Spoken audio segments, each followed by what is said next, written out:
토플 리딩 시험은 총 54분이 주어지게 되고 여러분들은 총 3개 지문을 푸시게 될 겁니다. 이 3개 지문은 700에서 750단어로 이루어져 있고요.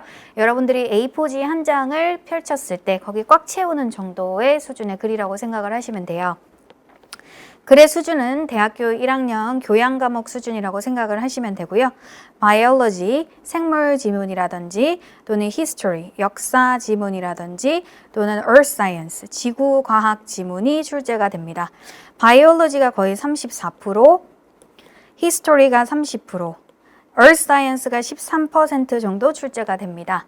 대학교 1학년 교양 과목 수준이기 때문에 여러분들이 초, 중, 고등학생 때 배우셨던 지구과학이라든지 생물, 역사 수준의 글이 나온다라고 생각을 해주시면 되겠어요. 즉 54분 안에 3개 지문을 푸는데 각 지문은 대학교 1학년 수준의 교양 과목 수준의 글이 나오는구나 라고 생각을 해주시면 됩니다. 문제 수는 한 지문당 10문제가 출제가 됩니다. 그래서 여러분들은 총 30문제를 54분 안에 풀어주셔야 됩니다. 시험은 이런 식으로 구성이 된다고 보시면 돼요. 첫 번째 지문이 1번부터 10번까지, 두 번째 지문이 11번부터 20번까지, 세 번째 지문이 21번부터 30번까지 구성이 되어 있습니다. 이렇게 구성이 되어 있는데 총 시간 54분만 주어지게 됩니다. 그래서 여러분들은 1번부터 10번까지 있는 이 첫 번째 지문에서 최대 18분을 할애하셔서 문제를 푸셔야 됩니다. 두 번째 지문도 18분, 세 번째 지문도 18분을 할애해서 문제를 푸시는 거죠. 이해되세요? 즉, 총 시간 54분만 주어지고 각 지문당 18분씩 분내해서 각 시간을 배분하는 것은 여러분들의 능력이 되겠습니다. 그래서 약간 토익처럼 모든 학생들이 같은 시간에 같이 모여가지고 여기 땅 해서 같이 시험을 치고 땅 하고 같이 끝나는 시험이 아니에요. 여러분들은 지문당 18분 할애하는 건 여러분들의 능력입니다. 그리고 이 18분을 넘지 않는 것이 굉장히 중요한데 그 이유는 조금 이따가 설명을 드리도록 하겠습니다. 다시 한번 정리를 드리면 총 54분이라는 시간 안에 3개의 지문을 풀게 됩니다. 그 3지문은 각 10문제씩 구성이 되어 있어서 여러분들은 총 30문제를 54분 안에 푸셔야 됩니다. 그럼 결론은 한 지문당 18분 정도를 할애하셔서 문제를 풀어야 되고요. 이걸 계산해 보면 한 문제당 1.8분, 1분 8초 정도를 쓰셔서 문제를 푸신다라고 생각을 해주시면 되겠습니다. 여기서 굉장히 중요한 포인트는 이 30문제가 전부 다 새로운 문제가 나오는 것이 아니라 8개에서 9가지의 문제 유형이 반복 출제됩니다. 즉, 첫 번째 지문이 1번부터 10번까지 구성이 되어 있어도 그 안에서 나오는 문제 유형은 8가지에서 9가지입니다. 그래서 여러분들은 30문제 새로운 문제를 공부하시는 게 아니라 한 달에 걸쳐서 토플에서 출제되는 9가지 또는 8가지의 문제 유형을 배우시는 겁니다. 이해되시죠? 지문은 달라도 나오는 문제 유형은 8개에서 9가지로 정해져 있습니다. 그 중에서도 8개에서 9개 중 6개에서 7개의 문제 유형이 자주 나오고 번갈아 가면서 출제됩니다. 그래서 여러분들은 효율적으로 빨리 공부를 하시기 위해서는 자주 출제되는 문제 유형을 더 많이 공부를 하시는 것이 효과적입니다. 어려운 문제 유형을 풀었다고 해서 여러분한테 2점을 주거나 2.5점을 주는 문제가 아니기 때문에 그래요. 그리고 이 문제는 거의 절대평가와 유사하기 때문에 쉬운 문제를 많이 맞추시는 것이 오히려 여러분한테 더 도움이 되는 문제 유형입니다. 자, 여기 보시면은요, 밑에 토플 리딩 시험의 특징을 조금 보도록 하겠습니다. 토플 리딩 시험은 아시다시피 컴퓨터 화면을 보시면서 시험을 치게 되고요. 지문의 밑줄을 그으실 수가 없습니다. 그렇기 때문에 여러분은 노트 테이킹 능력이 필요하게 되죠. 시험장 가면 감독관이 여러분들한테 A4지 종이를 주게 될 겁니다. 그러니까 거기에다가 노트 테이킹 하시면 되고요. 펜도 줍니다. 그러니 노트 테이킹 할 종이라든지 펜 같은 것들은 굳이 가지고 가실 필요가 없어요. 거기에다가 여러분들이 지문을 읽으시면서 중요한 내용을 노트 테이킹 하게 됩니다. 저랑 수업할 때 어떤 부분을 노트 테이킹을 해야 하는지도 제가 설명을 드리도록 하겠습니다. 두 번째, 이게 가장 중요한데요. 문제 은행식 출제입니다. 여기 별표 크게 해주시고, 자, 여러분 문제 은행식이라는 게 무슨 뜻이냐면 매년 새로운 문제가 출제되는 것이 아니라 이제껏 출제되었던 10년 이상의 기출문제들이 출제가 된다라고 보시면 되겠습니다. 그래서 여러분들이 기존에 공부를 하시고 있는 책들을 보시는 게 굉장히 좋겠죠. 그래서 공부를 하실 때는 이전에 출제되었던 내용들이 그냥 시험에 나오겠구나라고 생각을 하시고 공부를 해주시면 돼요. 그 모음집이 바로 저희 학원 교재라고 생각을 하시면 됩니다. 그래서 저희 학원 교재만 충분히 공부를 하셔도 여러분들이 원하시는 목표 점수에 도달하실 수 있는 이유가 바로 그겁니다. 그래서 토플 리딩 공부하실 때 가장 중요한 건 새로운 지문을 여러 번 보는 것이 중요한 게 아니라 봤던 지문 또는 중요한 지문을 여러 번 읽는 것이 중요해요. 새로운 문제를 많이 푸는 것은 전혀 도움이 되지 않습니다. 어려운 지문을 꼼꼼하게 해석하고 열심히 분석하는 것이 여러분들의 리딩 점수를 올리는데 결국에는 도움이 되실 거예요. 그러니까 양치기 금지하시고요.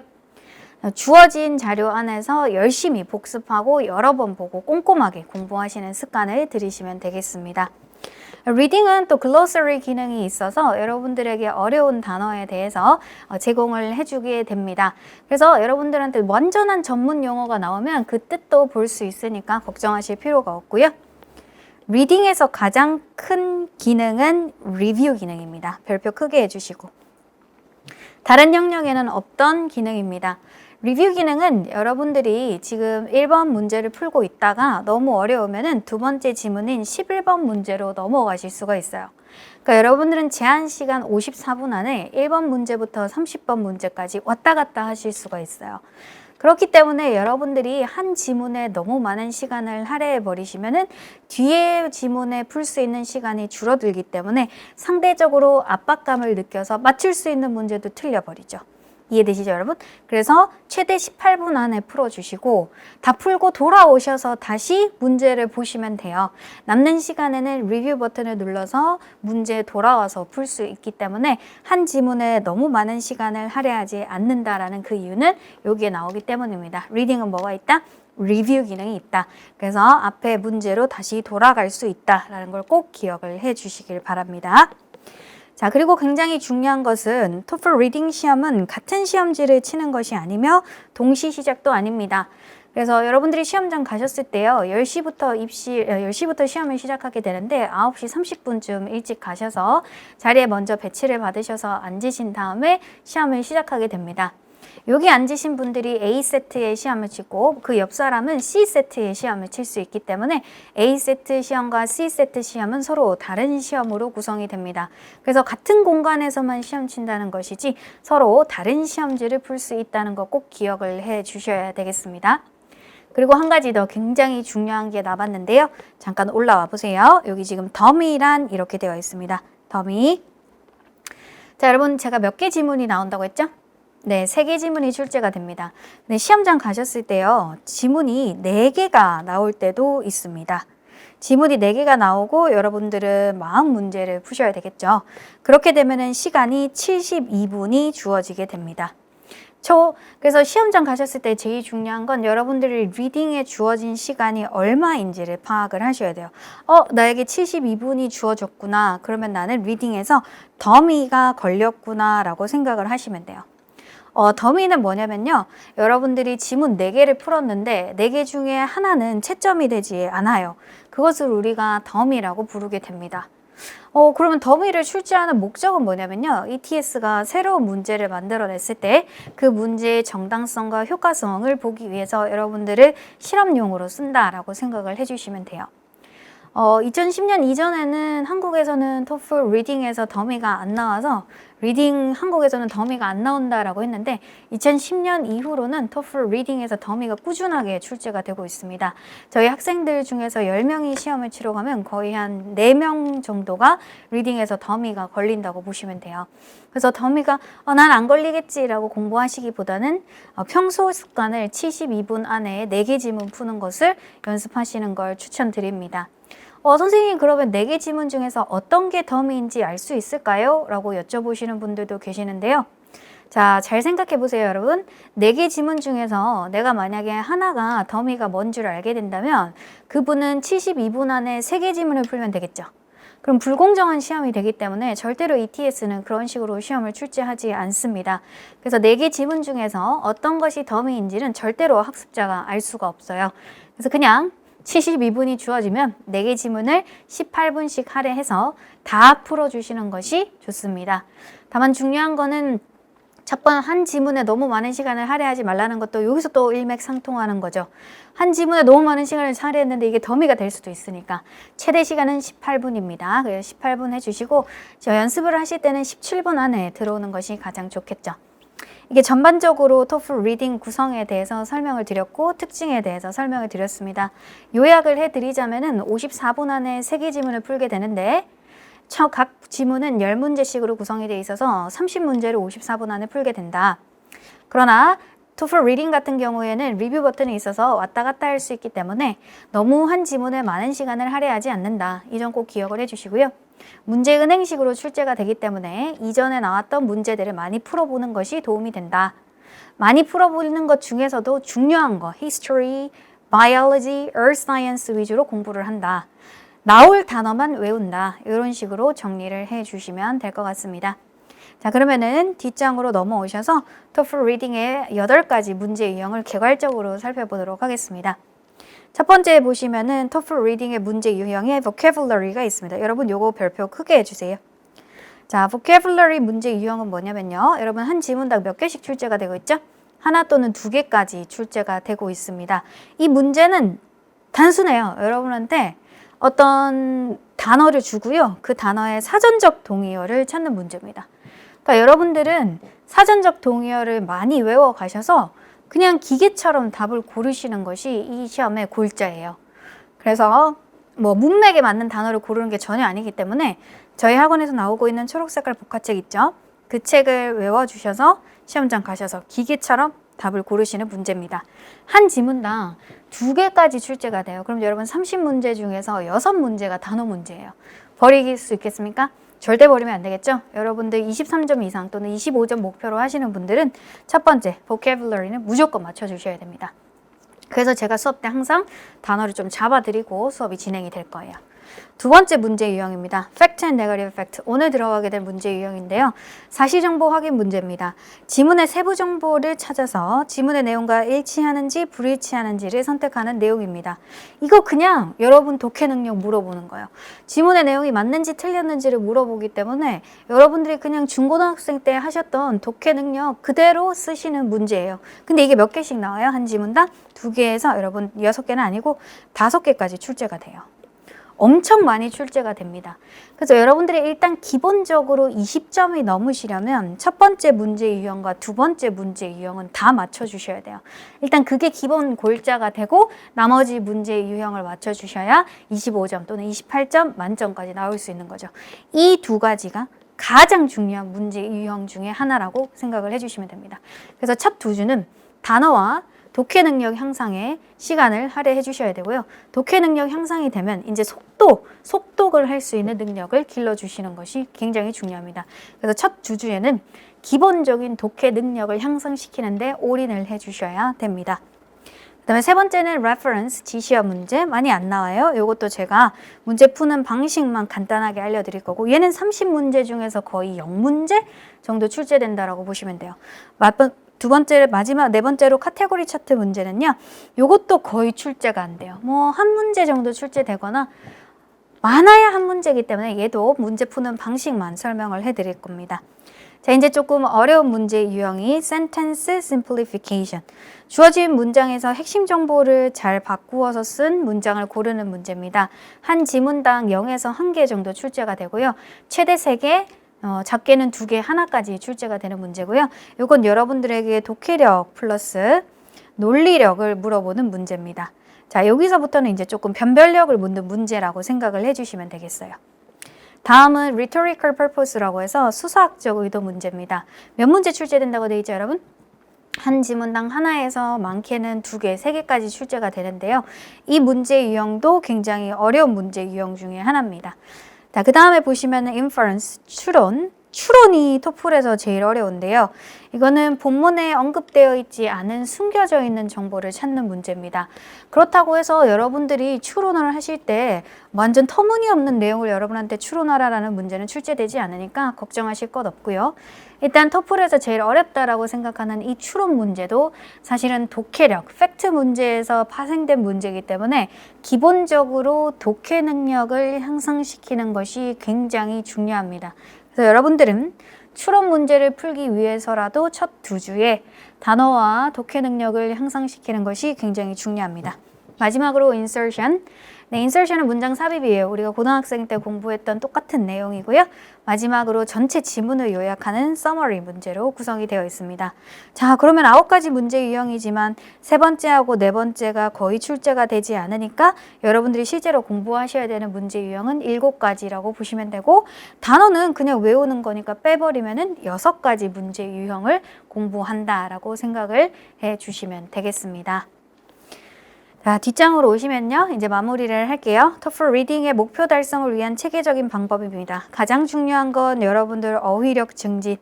네, 어휘력 증진은 뭐 10번 말하고 100번 말해도 너무너무 중요하죠. 항상 단어를 시험 치시고 수업에 오시길 바라고요. 제가 드린 단어장 시험을 칠 거니까 1번부터 50번까지 외워 오시면 됩니다. 다음 시간에 오실 때는 1번부터 50번까지 단어장 외워 오시고 시험 치고 오시면 됩니다. 수업 들으시면 됩니다. 그 다음에 두 번째는 길고 복잡한 구문 분석 연습, 빈출 문법 숙지를 하셔야 되고요. 세 번째 단락별 중심 내용 요약, 문제풀이 전략 또는 배경 지식 쌓기는 다 수업 때 해드릴 겁니다. 그래서 이 구문 분석 연습을 위한 빈출 문법은요, 저희가 따로 강의를 제가 제공을 해드립니다. 많은 강의는 아니고 한 2개 정도의 강의로 제가 제공을 해드릴 거예요. 수업 때 이 문법까지 하게 되면은 시간이 너무 부족을 해서 제가 따로 강의로 올려드릴 테니까 그 강의는 수강 한 달 내내 들으실 수 있습니다. 그 강의 같이 병행을 하셔서 수업에 참여해 주시면 되겠습니다. 자, 여기까지 전반적인 토플 리딩 수업과 토플 리딩의 구성에 대해서 설명을 해드렸습니다. 그러면 이제 본격적으로 오늘 교재 챕터 2부터 들어가도록 하겠습니다. 자, 지금 부교재가 준비가 안 되셨을 것 같아서 제가 첫날 자료에 이렇게 부교재 내용을 실어놨습니다. 여러분 여기서 같이 보시면서 수업하실 거고요. 교재는 몇 쪽을 펴시면 되냐면 82쪽을 봐주시면 되겠습니다. 86쪽을 보도록 하겠습니다. 네, 일단 먼저 제가 드린 첫날 자료를 보도록 하겠습니다. Chapter 2, Fact and Negative Fact Question입니다. 자, 토플에서 제일 많이 출제되는 문제 유형이죠. 팩트 유형이라고 하고요. 한 지문당 2개에서 5개까지 출제되는 문제 유형입니다. 자, 유형 정복을 보시면은 이 문제는 크게 2가지 유형으로 구성이 되어 있는데요. 첫 번째는 Specific Fact Question과 General Fact Question으로 구성이 되어 있습니다. 자, 요거 부교재 그대로 펴신 상태에서 여러분 교재에 잠깐 오실게요. 교재 86쪽으로 오셔서 저희가 오늘 봐야 되는 내용을 조금 보도록 하겠습니다. 교재 80쪽입니다. 80쪽. 네, 80쪽의 Type of Question. 이 부분 잠깐 보실게요. 자, 팩트 문제는 이런 식으로 문제가 출제가 됩니다. 자, 저랑 밑줄 할게요. According to paragraph. According to paragraph. 자, 팩트 문제는 맨 처음에 according to로 시작을 하면서 여러분들에게 특정 단락을 지정을 해주게 됩니다. 두 번째 단락에 따르면, 세 번째 단락에 따르면, 네 번째 단락에 따르면 이런 식으로 단락을 지정을 해주고요. 다음 문제는 이렇습니다. Which of the following is true of 명사? 특정 명사에 대해서 옳은 것은 무엇입니까? 라고 물어보게 됩니다. 그러면 여러분들한테 특정 명사에 대해서 옳은 것을 물어보는 문제 이 유형 하나 와요. 밑에 보시면 왜, 어떻게, 그리고 무엇을 이라고 물어보는 이 문제 하나, 2가지 유형이 있습니다. 그래서 우리가 위에처럼 물어보는 문제 유형을 General Fact라고 이야기를 하게 되고요. 밑에처럼 물어보는 문제를 Specific Fact 문제라고 하게 됩니다. 이해되시죠? General Fact는 일단 여러분들에게 물어보는 내용이 굉장히 광범위해요. 첫 번째 단락에서 옳은 것은, 첫 번째 단락에 따르면 나래에 관해서 옳은 것은 이런 식으로 문제가 출제가 돼요. 그러니까 여러분들이 되게 막막하게 문제를 풀어야 되는 게 general fact라고 생각을 하시면 돼요. 그런데 specific fact는 여러분들한테 묻고자 하는 내용이 굉장히 구체적입니다. According to paragraph first. 첫 번째 단락에 따르면 나래는 왜 해커스에 입사했습니까? 이런 식으로 문제가 묻는 정보가 굉장히 구체적이에요. 이해되세요? 자, 그러면 여러분 문제가 묻는 유형이 다르니까 푸는 방식도 달라야 됩니다. 이해되시죠? 자, 이제 부교재로 다시 넘어오셔서 TOEFL 리딩에서 두 가지 문제 유형을 푸는 방식을 설명을 드리도록 하겠습니다. 먼저 General Fact부터 살펴볼게요. General Fact는 특정 명사에 관한 사실 정보를 물어보게 되는데 여러분들이 전체 지문을 밑줄을 해주세요. 전체 지문을 읽고 풀어주셔야 되는 내용입니다. 이렇게 물어보겠죠? 첫 번째 단락에 따르면 나래에 대해서 옳은 것은 이렇게 물어본단 말이에요. 그럼 첫 번째 단락을 읽으려고 시작을 하니까 나래는 35살이다 이렇게 시작을 하는 거죠. 나래는 35살이다. 나래는 2016년도에 어디에 입사했다. 이런 식으로 글이 계속 진행이 되고 있죠.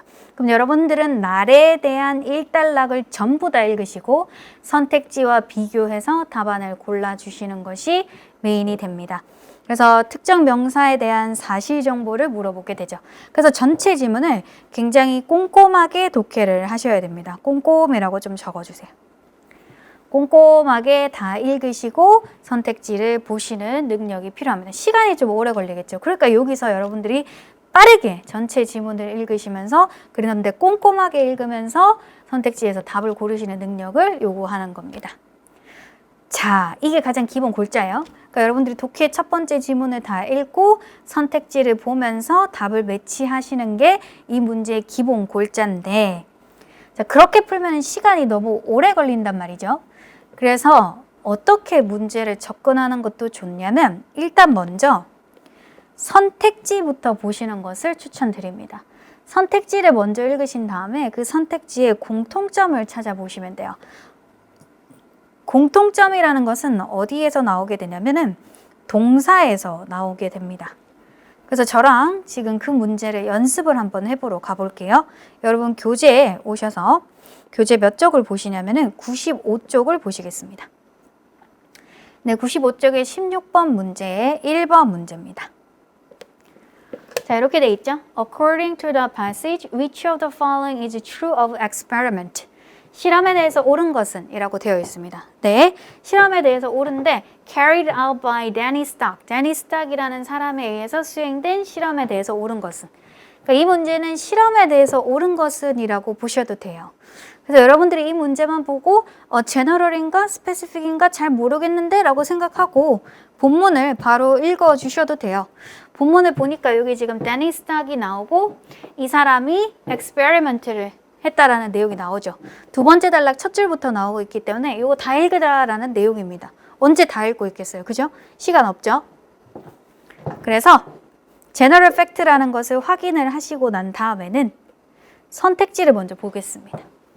선택지 첫 번째 보시면은 They prove that 밑줄 하세요. 입증했다.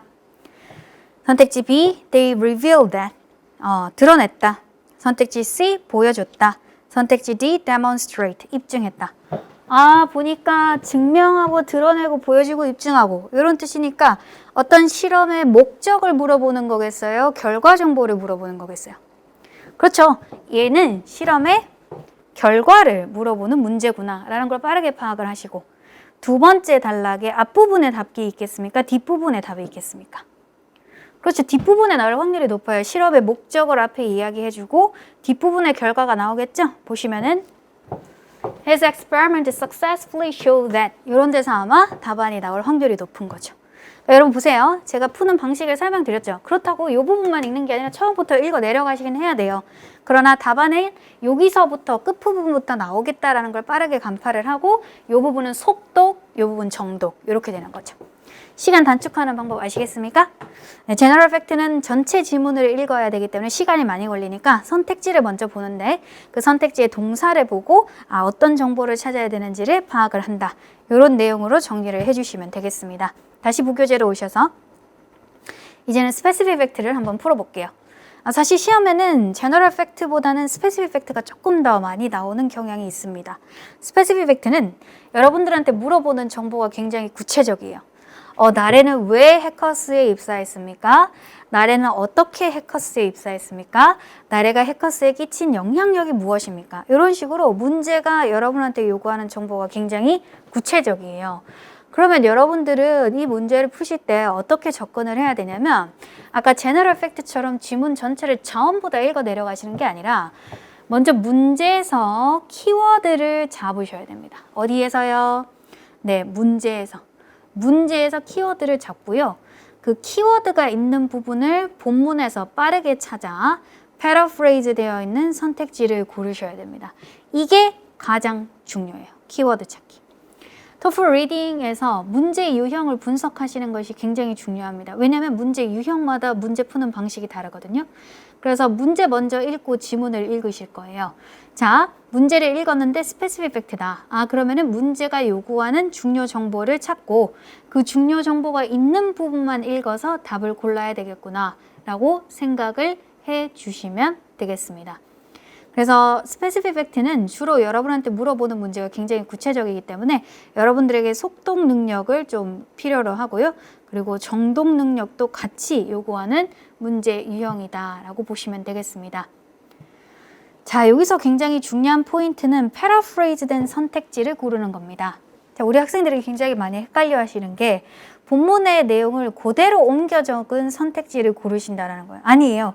본문의 내용과 비슷하게 쓰고 있는 선택지를 고르시는 거예요. 100% 일치하는 답안을 고른 것이 아니라 본문의 내용을 그럴싸하게 바꿔놓고 있는 선택지를 고르셔야 됩니다.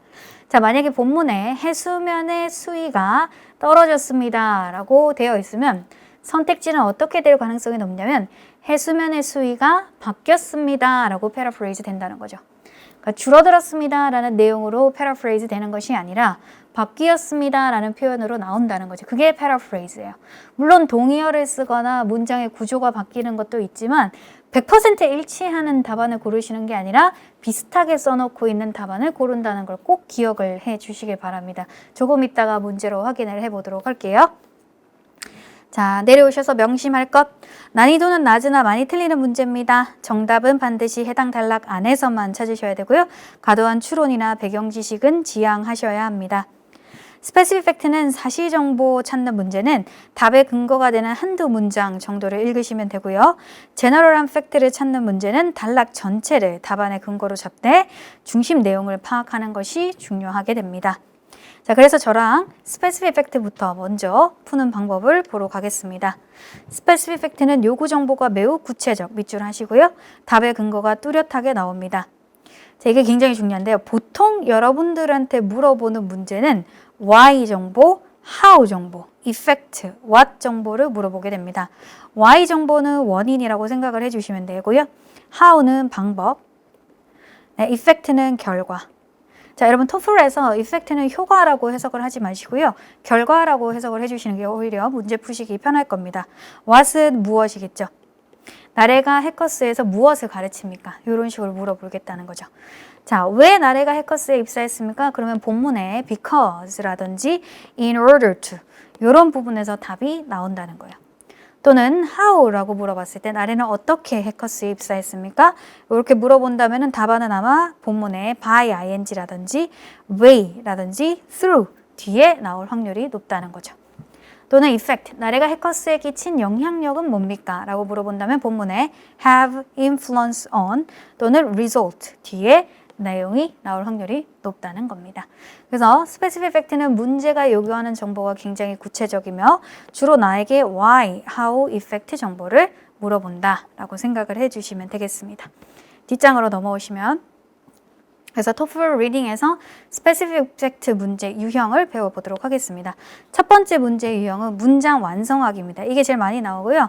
문제하고 선택지를 여러분들이 결합을 해서 하나의 답안을 만들어내는 거죠.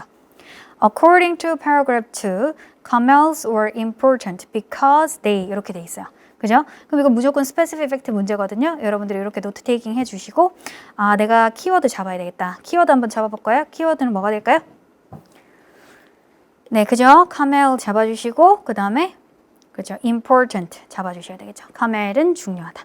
그 다음에 여러분이 찾아야 되는 정보는 그렇죠. Y 정보, 원인이다. 이렇게 잡아주시는 거죠. 여러분 요까지 문제를 분석을 하고 독해 들어가셔야 돼요. 그냥 무조건 독해를 하시는 게 아닙니다. 두 번째 보세요. 의무문요. 육하 원칙의 정보를 물어봅니다. 아까 봤던 문제죠.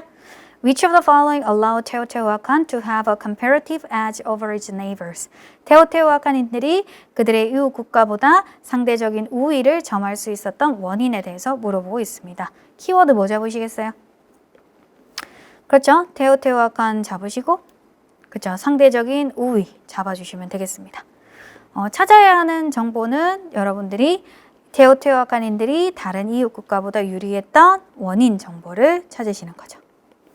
이해되세요? 이게 가장 기본적인 스페시픽 팩트 문제의 답이라고 봐주시면 되겠습니다. 자, 여러분 지금 네거티브 팩트 있는데요. 이건 조금 치웠다가 제너럴 팩트 설명을 하고 제가 부연으로 설명을 드리도록 하겠습니다. 제너럴 팩트 보시면요. 아까 설명드렸다시피 제너럴 팩트는 문장 전체를 꼼꼼하고 정확하게 읽는 것이 중요합니다. 답을 찾는 데 필요한 팩트를 찾기 위해서 문단 전체를 읽으셔야 되고 문제에 적힌 토픽은 그 단락의 중심 내용일 가능성이 높습니다. 자, 보세요. 날에 대해서 옳은 것은 이렇게 물었잖아요. 그러니까 첫 번째 단락은 날에 대해서 써 있을 확률이 높아요. 그러니까 그 단락의 중심 내용이겠죠. 그 토픽에 대한 팩트 정보가 3가지 이상은 나올 테니까요. 보기는 가장 중요한 내용이 답일 가능성이 높습니다. 그러니까 날에 대한 여러 가지 정보 중에서 날에 대해서 여러분들이 꼭 알고 있어야 되는 정보가 답이 돼요. 그럼 이 문제의 정답은 여러분들이 마지막 문제, 즉 단락의 요약 문제를 풀 때 굉장히 유용하게 적용이 될 수 있습니다.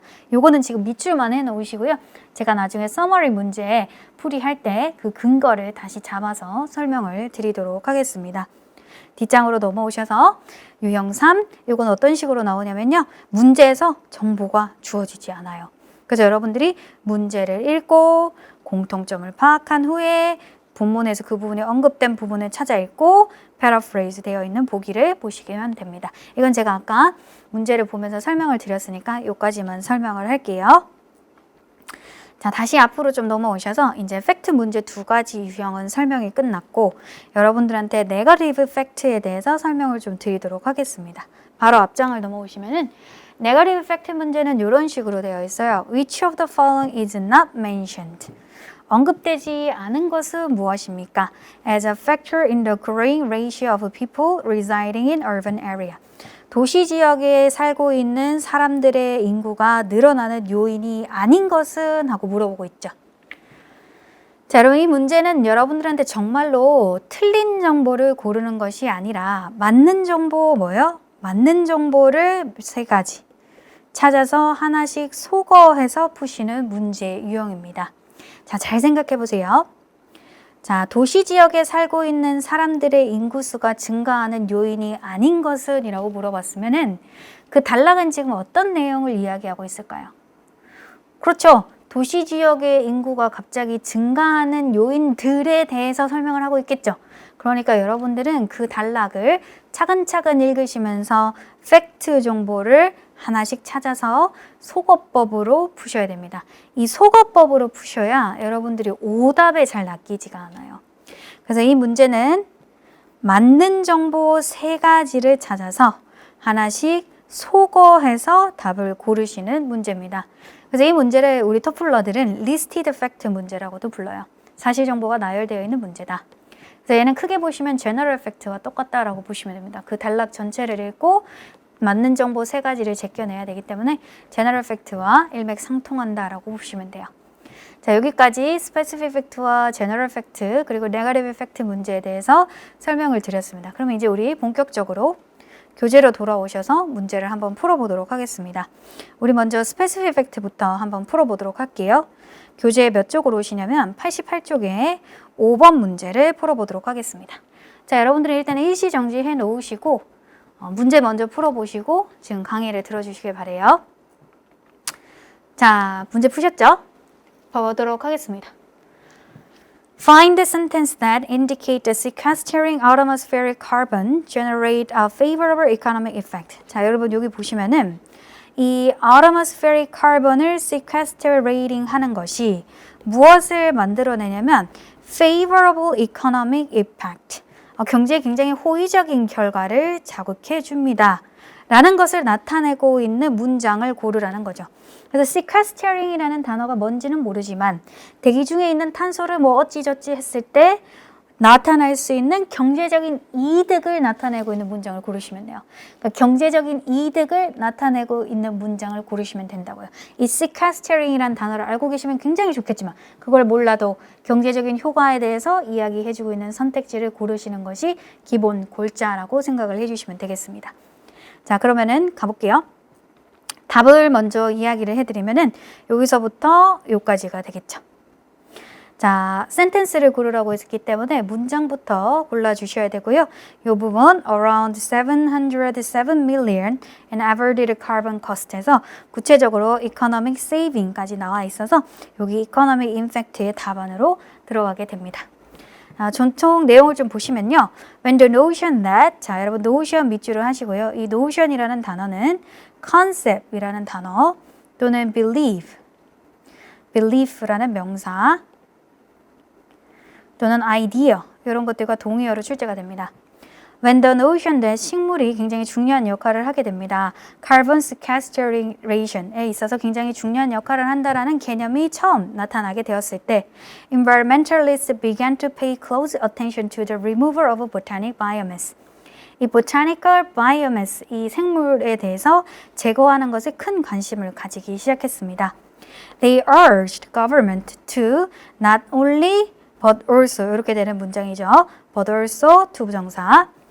정부가 acknowledged invaluable role plants have in maintaining healthy ecosystem suitable for life. 생명체에 적합한 건강한 생태계를 유지하는 데 있어서 식물이 하고 있는 귀중한 역할을 정부가 알아차리고자 하는 것뿐만 아니라 but also to pursue regulation. 어떤 규제를 촉구하게 됩니다.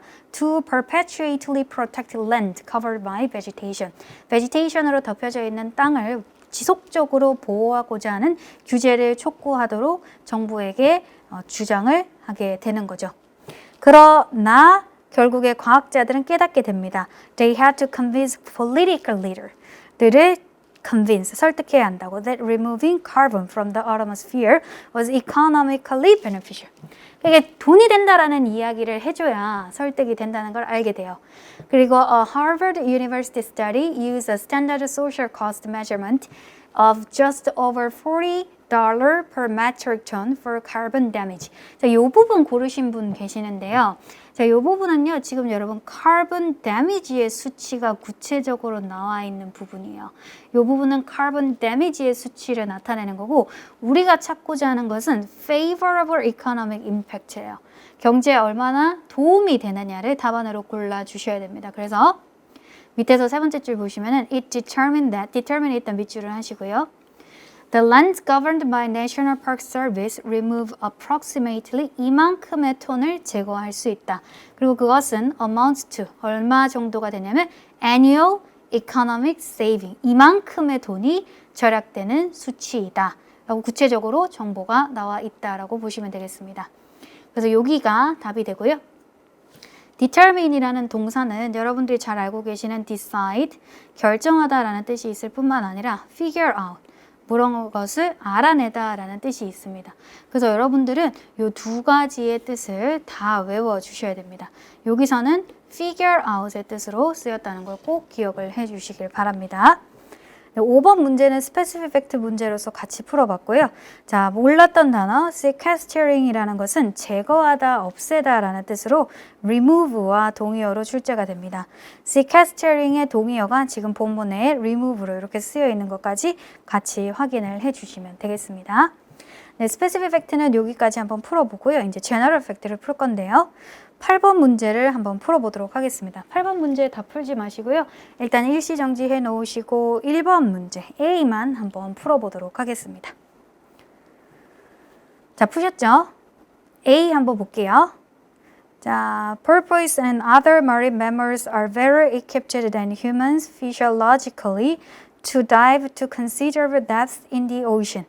자, 이 porpoise하고 other marine mammal이라고 되어 있는데요. porpoise 뜻을 모르시면 그냥 얘를 other marine mammal이라고 생각하시면 돼요. Some marine mammal하고 porpoise들은 더 잘 장착이 되어 있습니다. 인간보다 뭐 할 수 있도록 상당히 깊은 수명까지 수용하는 것이 가능하게 되어 있습니다. The blood of this animal has approximately 30% higher capacity for oxygen transport and storage than has human blood. 이 동물들의 혈액은 대략 30% 더 많은 능력을 가지고 있습니다. 뭐 할 수 있는 능력이냐면 산소를 옮기고 저장하는 능력이에요. 누구보다 인간의 혈액이 그러한 것보다. 자, 요 정보 보시고 선택지 A를 맞다라고 고르시는 분들이 굉장히 많으세요. 보시면은 돌고래하고 다른 해양 동물들이 대략 30% 더 많은 산소를 인간들보다 가지고 있다라는 일반적 진술로 쓰이고 있습니다. 자, have 밑줄 하시고요. 여러분 현재 시제를 쓰게 되면 습관 반복적으로 일어나는 일반적인 진술에 대해서 쓰게 되는데 본문은 지금 어떤 내용이었냐면 이 동물들의 혈액이 산소를 이동하고 저장하는데 30%더 많은 능력이 있다고 했잖아요. 그 정보가 항상 얘네들이 습관 반복적으로 인간보다 30%더 많은 산소를 가지고 있다라고 이야기할 수 없는 거예요. 다시 조금 더 설명을 드리면은 자, 여러분 여기 A라는 아파트가 있다고 해볼게요. A라는 호텔이 있고 여기 B라는 호텔이 있는데 자, 이 B라는 호텔은 성수기 때 이 고객들을 30%더 많이 유치할 수 있는 능력이 있어요. 성수기 때. 그렇다고 해서 이 B라는 호텔이 항상 30배 더 많은 고객을 가지고 있다라고 이야기할 수 있습니까? 그럴 수 없는 거죠. 그 내용이에요, 지금. 자, 얘네들은 산소를 보내고 저장하는데 30배 더 많은 능력을 가지고 있다는 거지. 항상 30배 더 많은 산소를 가지고 있다라고 이야기할 수 없습니다. 그래서 이 정보는 틀린 정보가 되겠죠. 이런 걸 논리적 비약이라고 하게 됩니다. 그래서 나머지 문제 B, C, D도 한번 풀어보시고요. 또 자주 질문하는 문제를 한번 풀어보도록 하겠습니다. 9번 문제 우리 선택지 A를 한번 풀어보도록 하겠습니다. 자, 일단 여러분들은 일시정지 시켜 놓으시고 푸시고 바로 강의를 들으시면 돼요. 네, 9번 문제 A 풀이하도록 하겠습니다. 자, windsock이라는 건 여러분 바람 자루인데요. 여러분들이 바람 자루를 모를까 봐 얘가 이렇게 친절하게 설명을 해주고 있어요. windsock is a closed tube인데요. that is shaped like a cone. 어떤 콘과 같은 모양을 가지고 있는 어떤 천입니다. It is usually attached to a vertical pole, 수직의 장대에 이렇게 부착이 되어 있고요. In locations such as airport 같은 곳에 위치하고 있습니다. And used, 사용됩니다. For determine, 아까 배우신 figure out이에요. 알아차려주다, both the direction and speed of wind. 바람의 방향과 속도 둘 다를 나타내주기 위해서 사용이 됩니다. 이렇게 생각하시면 이 장대가 있고요. 이 장대에 바람 자루가 이렇게 매달려 있는 형태입니다. When the object is exposed to the wind, 만약에 그 물체가 이제 바람에 노출이 되면은 그 물체는 become fully or partially inflated. 완전히 또는 부분적으로 부풀어 오르게 되고요. Depending on the strength of the gale. 여러분 gale이라는 것은 바람이라고 생각을 하시면 돼요. 바람의 풍속에 따라서 바람의 힘에 따라서 완전히 부풀어 오를 수도 있고 아니면은 부분적으로만 이렇게 부풀어 오를 수가 있습니다. When this happens, 이것이 일어날 때 windsock's tip will point. 그 windsock 바람 자루의 끝부분이 가리키게 될 겁니다. 어떤 부분을 가리키게 되냐면 indicating the direction the wind is currently blowing. 이 부분 잘 보세요. 현재 바람이 불고 있는 방향을 나타내게 됩니다. 자, 바람이 불고 있는 방향은 오른쪽으로 불고 있겠네요. 그죠? 근데 여러분 선택지 A를 보세요. Windsock will point to the direction a gale is coming from. Come from은 불어오는 방향입니다. 여기다가 적어주세요. 불어오는 방향. 자, 여러분 바람 자루는 바람이 불고 있는 방향, 즉 오른쪽을 나타내죠. 근데 여러분 이 오른쪽으로 불고 있는 방향은 어디에서 불어오고 있어요? 그렇죠. 왼쪽에서 불어오고 있는 거죠. 그래서 여기 지금 바람이 불어오는 방향을 나타내는 것이 아니라 바람이 불고 있는 방향이기 때문에 a gale is coming from을 그냥 blowing으로 바꿔주셔야지 답이 됩니다. 그래서 이 부분은 선택지 A, 그래서 틀렸어요. 바람이 불고 있는 방향을 나타내는 거지 불어오는 방향을 나타내는 게 아니었습니다. 선택지 A, 이 부분 주의하시고요. 그 외에는 다 잘 맞추세요. 그 다음에 10번 문제 한번 해보겠습니다. 10번 문제도 되게 많이 틀리시는 게 뭐냐면은 선택지 A를 좀 많이 틀리세요. 그래서 선택지 A를 풀어보도록 하겠습니다. 일단 여러분 일시정지 해놓으시고 먼저 풀어보세요. 네, A를 한번 보도록 하겠습니다. The planet Uranus. 자, 우라누스는 굳이 외우실 필요는 없는데 얘는 천왕성이라는 뜻이죠. 천왕성이라는 이 행성이라는 것이 surrounded by active cloud of gases. 굉장히 활발한 가스 덩어리에 의해서 얘네들이 surrounded 되어 있는데 researchers long debated whether the clouds were made up of ammonia or hydrogen sulfide. 얘네 이 구름층이 암모니아로 이루어져 있는지 아니면 황산화수소로 구성이 되어 있는지에 대해서 오랫동안 debated, 논쟁을 해오고 있었습니다. 그러나 they had no way to corroborate either hypothesis. 각각의 가설을 확인할 수 있는 방법이 없었습니다. 그럼 corroborate는 confirm과 동의어로 출제가 되죠. 그래서 even after a mission to Uranus by the NASA space probe Voyager 2 in 1986, the cloud's chemical composition still could not be confirmed. 이것에 탐사선이 간 직후에도 그 행성 클라우드의 화학적인 구성 요소는 밝혀지지 않았습니다. 확인되지 못했다는 거죠. 자, 여기까지 읽으시고 선택지 A 보세요. The primary purpose of NASA's Voyager 2 mission was to confirm the cloud's chemistry. 그 구름층의 chemistry, 화학 요소를 확인하는 것이 Voyager 2의 주요 임무였습니다. 이게 바로 여러분 primary purpose 때문에 틀린 거예요. 얘네들 Voyager 2가 간 원래 목적이 이 구름층의 chemistry를 밝혀내는 건지 아니면 다른 목적을 위해서 갔는지는 지금 본문에 전혀 언급이 되어 있지 않아요. not mention으로서 오답 처리됩니다. F예요. 주요 목적이라는 부분에서도 틀렸습니다. 얘네 목적이 뭔지에 대해서는 지금 본문에 전혀 언급이 되어 있지 않기 때문에 이 내용만 보시고 아 주요 목적은 요거구나 라고 선택을 하시면 안 되는 거죠. 이 보야저 미션이 갔는데도 불구하고 그 천왕성의 클라우드의 케미컬 컴포지션을 알지 못했다. 이 내용이죠. 그렇다고 해서 이 보야저의 주요 목적이 케미컬 컴포지션을 밝혀내는 것이다 라고 여러분들이 추론하시면 안 된다는 거죠. 본문에 그 근거가 없기 때문에 이것도 답안의 근거가 되지 못합니다. 자, 문제 어떻게 푸시는지 아시겠어요? 본문의 내용이 틀려도 답이 오답이지만 A처럼 9번 문제 A처럼 본문에 언급되어 있지 않은 정보를 쓰고 있는 것도 역시나 오답 처리됩니다. 그래서 이런 것들 꼼꼼하게 내용 다 읽으시면서 문제를 풀어오시면 되고요. 자, 숙제는 어디까지 해오시냐면은 16번까지. 즉 교재의 95쪽까지 숙제로 해오시면 되고요. 여러분 제가 오늘 반별 게시판에 올려드린 단어장 1번부터 50번까지 외워오시면 됩니다. 외워오시고 그리고 시험을 쳐오시면 되겠습니다. 시험지에 올려드릴 거니까 시험 쳐오시면 됩니다. 되셨죠? 네, 오늘 강의는 여기까지 하도록 하겠습니다. 고생 많으셨습니다. 점수 잡는 Hackers.